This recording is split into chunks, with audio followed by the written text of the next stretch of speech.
காட்டியருளும். ஆண்டவரே எம்மை மீட்குமாறு உம்முக ஒளியே காட்டியருளும். இஸ்ரவேலின் நாயரே செவிசாயும்.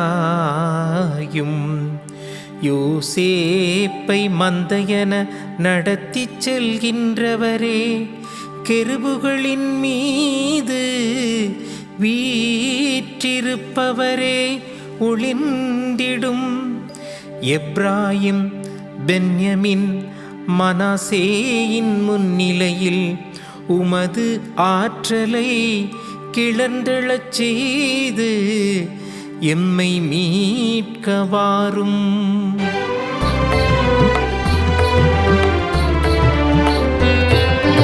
ஆண்டவரே எம்மை மீட்குமாறு உம்முக ஒளியே காட்டியருளும்.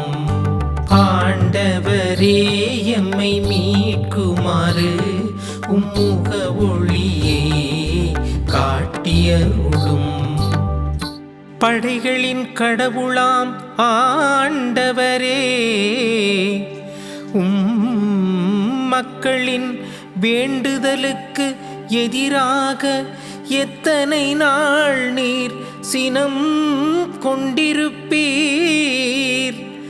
கண்ணீராம் உணவை அவர்கள் உண்ணச் செய்தீர்.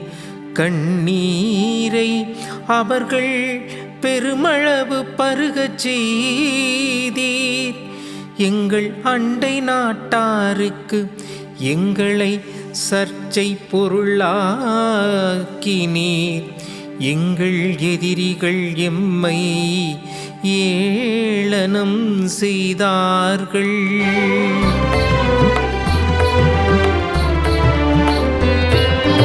ஆண்டவரே எம்மை மீட்குமாறு உம்முக ஒளியே காட்டியருளும்.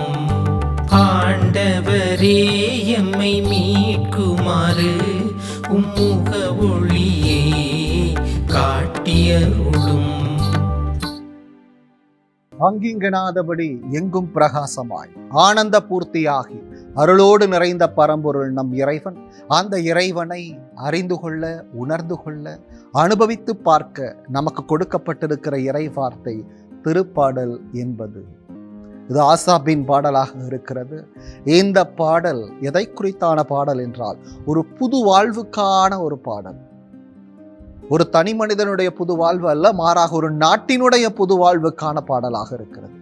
பழமையை நினைத்து பார்த்து ஆண்டவர் எந்த அளவுக்கு நம் மீது அன்பும் இரக்கமும் கொண்டிருந்தார் என்பதை உணர்ந்து பார்த்து, அப்படிப்பட்ட ஒரு வாழ்வு மறுபடியும் எங்களுக்கு கிடைத்து விடாதா என்ற ஏக்கத்தோடு பாடுகிற பாடலாக இருக்கிறது. இஸ்ராயேல் மக்கள் புறையினத்த நாட்டிடம் அடிமைப்பட்டிருக்கிற வேளையிலே அவர்களது அட்டூழியங்களை தாங்க முடியாமல் வேதனைக்குள்ளாகி, ஆண்டவரே எங்களுக்கு மறுவாழ்வு புதுவாழ்வு தாரும் என்று கேட்கிற ஜெபமாக, மன்றாட்டாக அமைந்திருக்கிறது இந்த திருப்பாடல். ஆண்டவரை எவ்வாறு அழைக்கிறார் என்றால், இஸ்ராயேலின் ஆயரே என்று அழைக்கிறார்.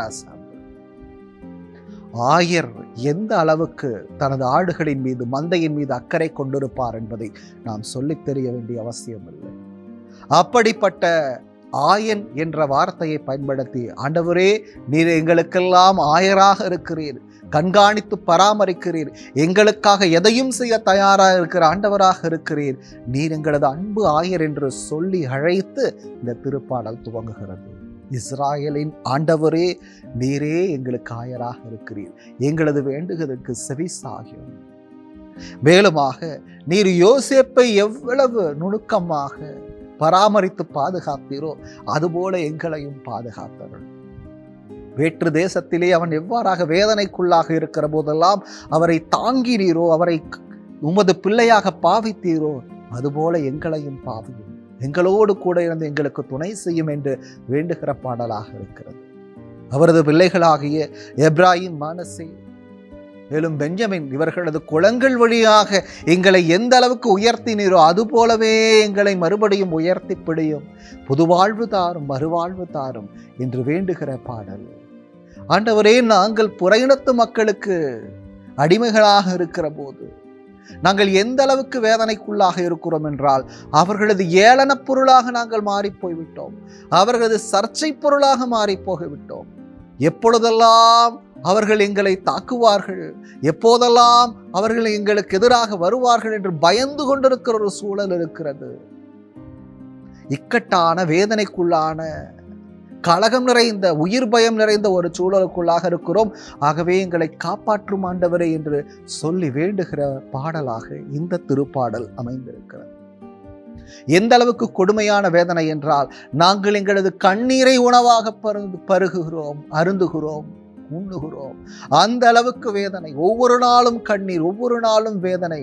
நாங்கள் தாங்கவொல்லாத துன்பத்துக்குள்ளாக இருக்கிறோம். அனுதினமும் கண்ணீர் தான் எங்களுக்கு உணவாக இருக்கிறது. ஆண்டவரே, எங்கள் மீது சினம் கொண்டிருந்தால் மன்னியும், உமது சினத்தை தணித்துக் கொள்ளும். நீர் சினம் கொள்ளுகிற அளவுக்கு நாங்கள் தகுதியானவர்கள் அல்ல, எங்களை இரக்கத்தின் கண் கொண்டு பாரும் என்று கேட்கிற ஜெபமாக இருக்கிறது. ஆக இந்த திருப்பாடலை வாசிக்கிற போதெல்லாம் நாம் சற்று சிந்திப்போம். நாம் ஆண்டவருக்கு எதிராக செயல்படுகிற போது நிச்சயம் ஒரு நாள் அனாவசியமான, தேவையில்லாத நபர்களிடம் மாட்டிக்கொண்டு பிரச்சனைகளுக்குள்ளாகி, வருத்தங்களுக்குள்ளாகி, அவமானங்களுக்கு உள்ளாகி கண்ணீர் விடுகிற சூழல் நமக்கு ஏற்படும். ஆகவே சற்று சிந்தித்து பார்ப்போம். மறுவாழ்வுக்காக, புது வாழ்வுக்காக ஆண்டவரிடம் மன்றாடி நிற்போம். நிச்சயம் அந்த மறுவாழ்வை, புது வாழ்வை இறைவன் நமக்கு தருவார். வாய்ப்பை கொடுக்கிற தேவனாகவே அவர் இருக்கிறார். அப்படி அந்த வாய்ப்பை நாம் பெற வேண்டுமானால் சிந்திக்க வேண்டிய வழிமுறைகள் இருக்கிறது, செயல்படுத்த வேண்டிய காரணங்கள் இருக்கிறது. சற்று சிந்திப்போம். முதலில் நாம் நமது குற்றங்களை ஏற்றுக்கொள்வோம், அறிக்கையிடுவோம். நான் செய்தவை அனைத்தும் தவறு என ஒத்துக்கொள்வோம்.